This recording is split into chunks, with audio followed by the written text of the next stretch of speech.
How's it going, everyone? AkibanaZero here with another Street Fighter soft skills video.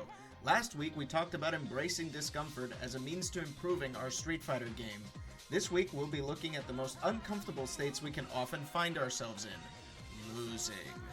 You'll hear people in the FGC often say, hold that L. And this is a solid piece of advice, because its meaning has more to do with learning rather than rubbing a loss in your face. So what does it mean exactly? Well, the way I feel we should be interpreting this phrase is as taking ownership of the loss by acknowledging that we still have areas in which our Street Fighter game can be improved. There are a number of reasons why we don't hold the L. For starters, we tend to overestimate our abilities, especially when we have put effort into our training and practice. This overestimation can lead us into thinking that we didn't deserve the loss and thus taking it personally.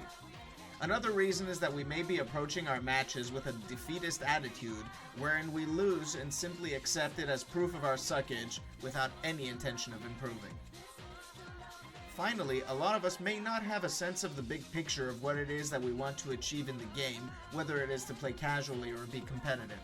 This can be a serious detriment to our enjoyment and/or growth because we just see each individual loss as a bigger deal than it may actually be. Learning to hold the L is achievable, and it mainly requires a shift in attitude towards the game.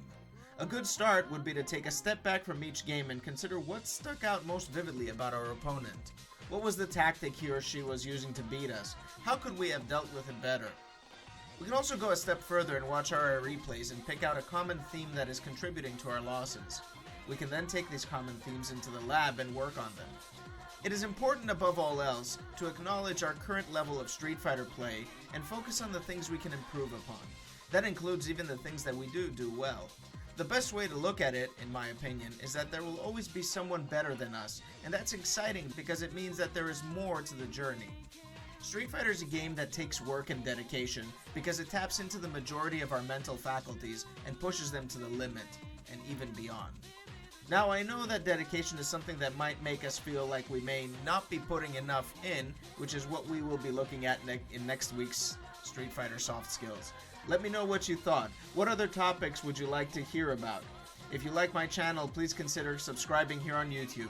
You can also follow me on Twitter at AkibanaZero to keep yourself up to date on my releases and live broadcasts. Hope you all keep on fighting, and I will catch you next time.